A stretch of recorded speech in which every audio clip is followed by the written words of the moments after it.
خروج ہوا کا کسی کا مسئلہ ہوتا ہے، اس کا وضو ہی قائم نہیں رہتا،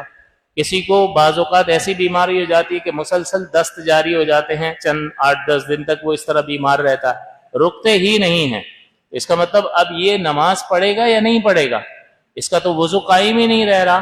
تو یہ نماز نہیں چھوڑ سکتا۔ ایسے شخص کو کہا جاتا ہے معذور شرعی۔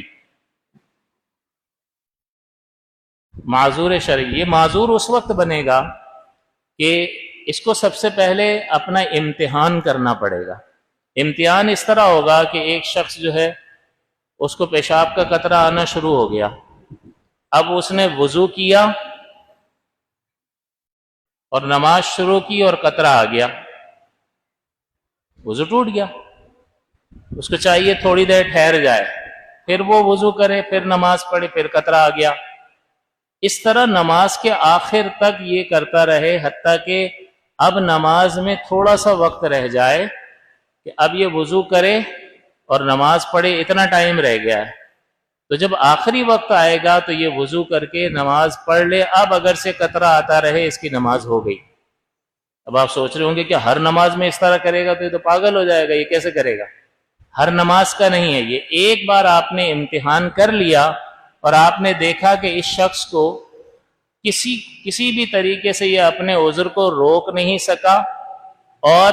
وقتی نماز بھی وضو کر کے فرائض بھی ادا نہیں کر سکا کہ اس کا وضو ٹوٹ جاتا ہے، تو اس نے آزمائش بھی کر لی کہ اس پورے وقت میں اس کو اتنا موقع میسر نہیں آیا کہ وضو کر کے فرض پڑھ لے۔ کسی طرح اگر اس عذر کو روک سکتا ہو، کپڑا باندھ کر یا کسی بھی طریقے سے روک سکتا ہو تو روکنا ضروری ہوتا ہے، لیکن اگر کسی طرح روک بھی نہیں سکتا ہے تو پھر یہ امتحان ایک بار کر لیا تو یہ شرعی معذور ثابت ہو گیا۔ اب شرعی معذور جب ثابت ہو گیا تو اگلی نماز کے لیے اب اس کو پورے وقت میں یہ امتحان لینے کی ضرورت نہیں ہے، اب یہ جیسے ہی نماز کا وقت شروع ہوگا تازہ وضو کرے گا اور نماز پڑھ لے گا، اگر سے قطرہ آتا رہے اس کا وضو نہیں ٹوٹے گا، اور یہ اس وضو سے جتنی چاہے نماز پڑھ سکتا ہے۔ ہاں وضو توڑنے والی اور کوئی چیز پائی گئی ہوگی تو ٹوٹ جائے گا، لیکن یہ جو اس کی بیماری ہے، اس بیماری کی وجہ سے جو قطرہ آئے گا اس سے وضو نہیں ٹوٹے گا، اس کا وضو نہیں ٹوٹے گا۔ اس کا وضو کب ٹوٹے گا؟ پہلی بات تو یہ کہ اس وضو سے ایک نماز نہیں بلکہ جتنی نمازیں اس وقت میں چاہے پڑھ سکتا ہے، دوسرا قرآن کی تلاوت کر سکتا ہے، نوافل پڑھ سکتا ہے، سب کچھ کر سکتا ہے، قضا نمازیں وغیرہ سب کچھ پڑھ سکتا ہے۔ اب اس کا وضو کب ٹوٹے گا؟ جیسے ہی وقت خارج ہوگا، تو اس نے فرض کر لے ظہر میں وضو کیا، اب ظہر میں وضو کیا اور نماز شروع کی، نماز میں قطرہ آ گیا اس کو، تو آپ کہو گے اس کا وضو نہیں ٹوٹا کیونکہ یہ معذور شرعی ہے۔ وقت چلتا رہا، یہ ظہر کا وقت ختم ہو کے جیسے یہ عصر کا وقت آئے گا تو یہاں عصر کا وقت داخل ہوتے ہی، یعنی داخل ہونے سے نہیں، جیسے ہی پچھلا وقت نکل جائے گا تو وقت کے نکلنے سے ظہر کا وقت جیسے ہی ختم ہوگا اس کا وضو ٹوٹ جائے گا۔ اب یہ عصر کے لیے تازہ وضو کرے اور نماز پڑھ لے، چاہے قطرہ آ رہا ہو یا نہ آ رہا ہو، نماز پڑھ لے۔ تو یہ اس طرح سے ہر نماز کے لیے تازہ وضو کرے گا۔ اب یہاں پر قطرہ آ گیا، چاہے نماز میں نہیں آیا، اس بار ایسا ہوا کہ اس نے وضو کیا، وضو میں بھی قطرہ نہیں آیا، نماز پڑھی، نماز میں بھی قطرہ نہیں آیا، لیکن نماز کے بعد پورے وقت میں ایک بار قطرہ آ گیا تو یہ اب بھی معذور ہی ہے،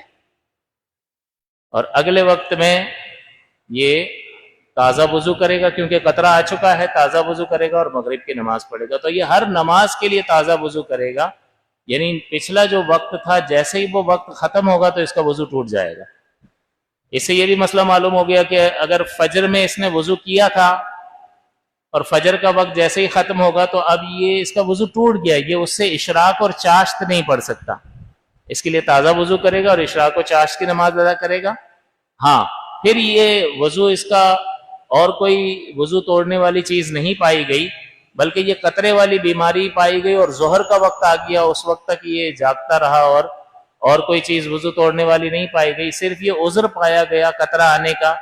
تو ظہر کا وقت داخل ہونے سے اس کا وضو نہیں ٹوٹے گا۔ وقت ختم ہونے سے ٹوٹتا ہے، داخل ہونے سے نہیں ٹوٹتا۔ تو اس نے فجر کے بعد وضو کیا تھا اور اس کے بعد کسی نماز کا وقت ختم نہیں ہوتا، کوئی نماز کا وقت ہی نہیں ہوتا تو ظہر کے وقت کے داخل ہونے سے اس کا وضو نہیں ٹوٹے گا، یہ اسی وضو سے ظہر کی نماز پڑھ سکتا ہے، لیکن جیسے ہی عصر کا وقت آئے گا تو اس کا وضو ٹوٹ جائے گا، پھر یہ تازہ وضو کرے گا۔ تو کہنے کا مقصد یہ ہے کہ ایسا شخص ہر نماز کے لیے تازہ وضو کرے گا اور نماز ادا کرے گا۔ یہ خاتون تھیں جو صحابیہ تھیں، حضور کی بارگاہ میں حاضر ہوئی، انہوں نے اپنا یہ مسئلہ بیان کیا کہ میرا تو خون رکتا ہی نہیں ہے، یعنی تھوڑی دیر کے لیے بھی نہیں رکتا اور دائماً جاری ہی رہتا ہے۔